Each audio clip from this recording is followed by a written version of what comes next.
Saying, let me get in gear, man.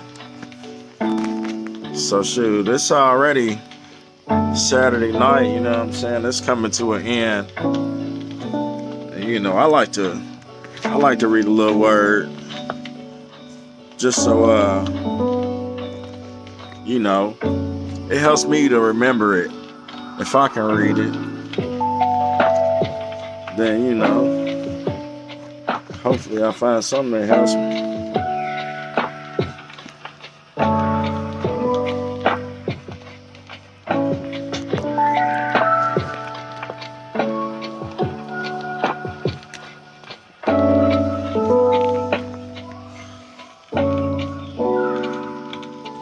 Yo, so yeah, I was checking out the book of Job, you know what I'm saying? And I was about to read some of it because I'm familiar with that story. But then I seen the book that was right before it, and it was the book of Esther. So, you know, I started reading it, and it was like just 10 books long. It was like, I read the last part, and I was like, oh man, it caught my eye because I was like interested in what it was saying. You know what I'm saying? So this right here is coming from Esther, chapter 10. It's only one little paragraph. It says, hold on. Mordecai the Jew was second in rank to King Xerxes, preeminent among the Jews and held in high esteem by his fellow Jews because he worked for the good of his people and spoke up for the welfare of all the Jews. King Xerxes imposed tribute throughout the empire, so to its distant shores, and all his acts of power and might, together with a full account of the greatness of Mordecai to which the king had raised him, are they not written in the book of the king of Media and Persia? Mordecai the Jew, second in command, King Xerxes, preeminent among the Jews, held high esteem by many of his fellow Jews, because the good of his people, he worked for the good of his people and spoke up for the welfare of the Jews. Mordecai was a hell of a dude, right? Was he? I need to look it up. Where are these people in the history book? Is this? They don't never put a picture about a man's name. Check us out.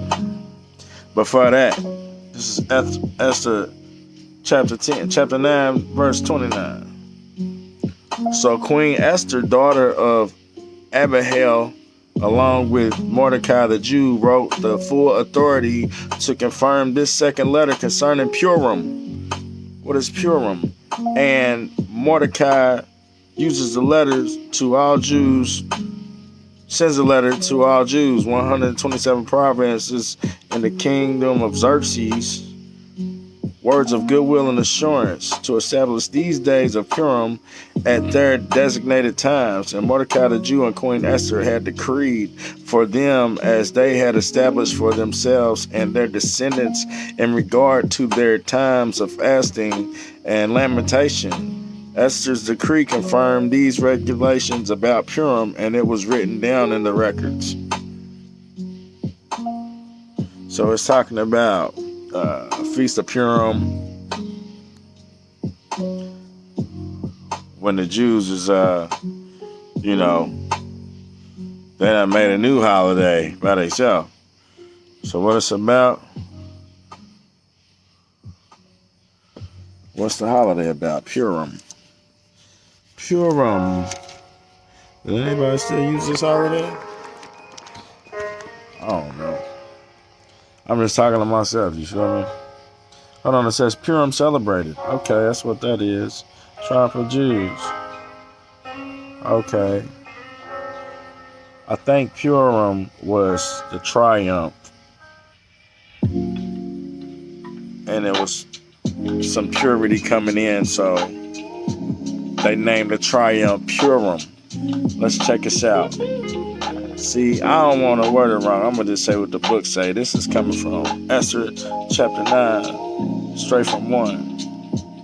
On the 13th day of the 12th moon, the month of Adar, the edict commanded by the king was to be carried out. On this day, the enemies of the Jews had hoped to overpower them, but now the tables were turned and the Jews got the upper hand over those who hated them.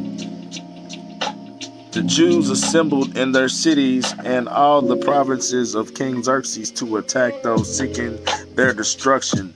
No one could stand against them, because the people of all other nationalities were afraid of them. And all the nobles of the provinces, the governors and the king's administrators helped the Jews because fear of Mordecai had seized them. Mordecai was prominent in the palace. His reputation spread throughout the provinces and he became more and more powerful. The Jews struck down all of their enemies with the sword, killing and destroying them, and they did what they pleased with to those who hated them. In the citadel of Susa, the Jews killed and destroyed 500 men. They also killed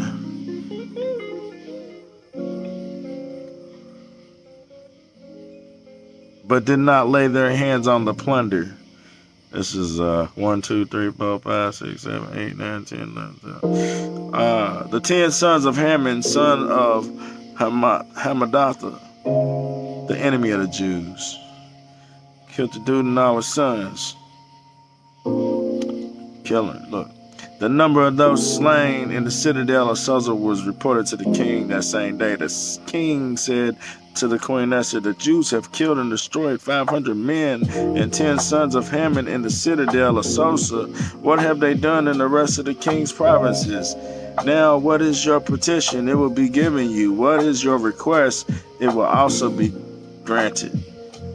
If it pleases the king, Esther answered, give the Jews and Susa permission to carry out this day edict tomorrow also, and let Haman's 10 sons be hanged on the gallows. So the king commanded that this be done. An edict was issued to Susa, and they hanged the 10 sons of Haman.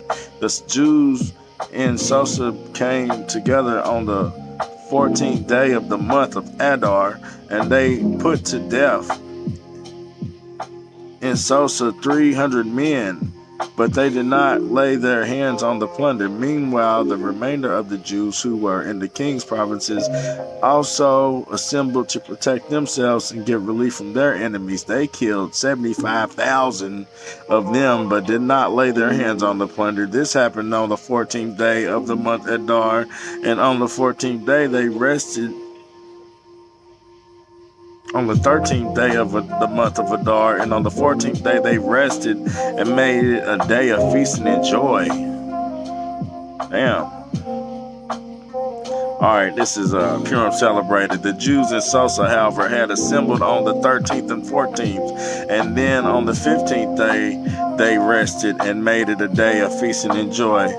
They was fighting for 2 days. That is why the rural Jews, those living in villages, observe the 14th of the month of Adar as a day of joy and feasting, a day for giving presents to each other. Mordecai recorded these events, and he sent letters to all the Jews throughout the provinces of King Xerxes, therefore to have them celebrate annually the 14th and 15th days of the month of Adar as the time when the Jews got relief from their enemies, and as the month when the sorrow was turned into joy and their mourning into day of celebration. He wrote them to observe the days as days of feasting and joy and giving presents of food to one another and gifts to the poor.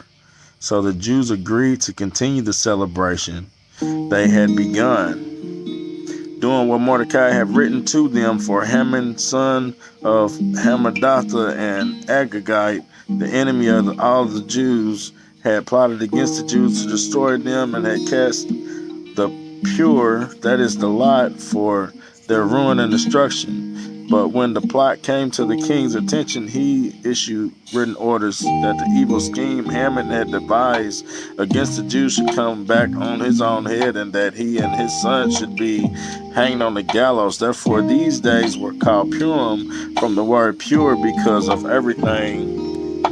Hold on, let me turn the page.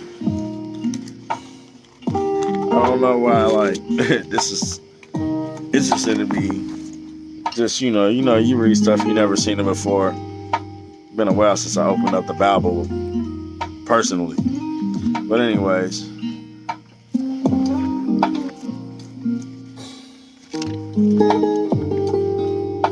because of everything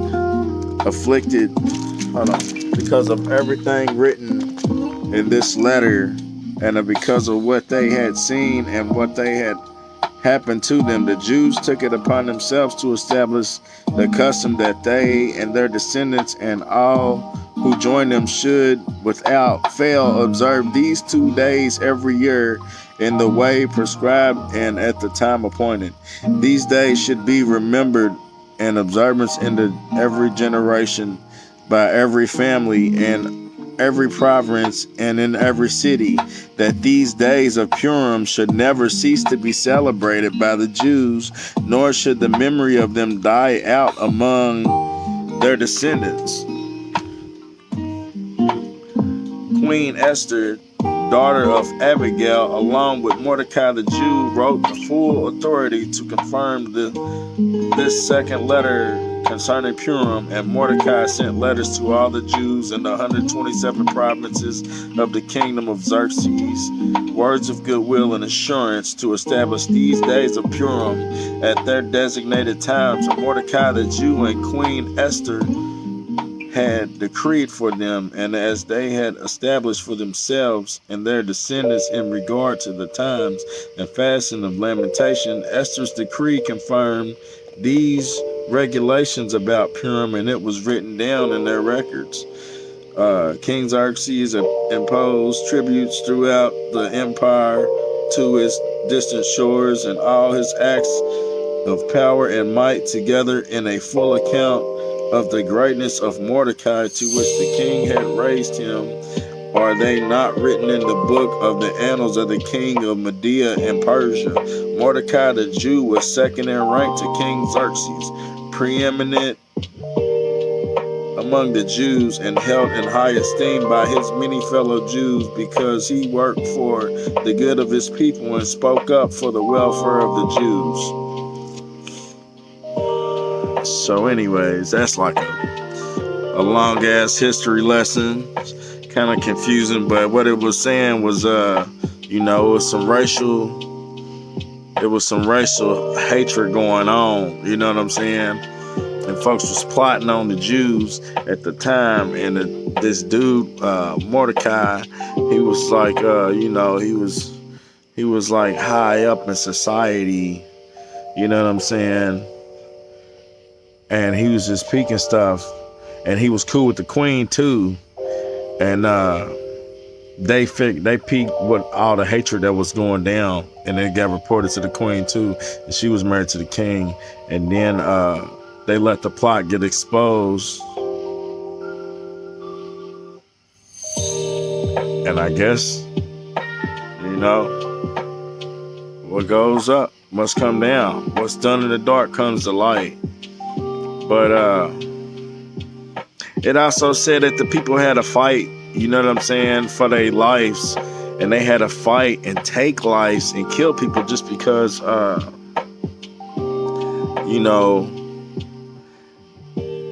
folks had an end for them. They was trying to bring about their ruin. So I guess it was okay for them to rise up and go out against the people that was trying to destroy them.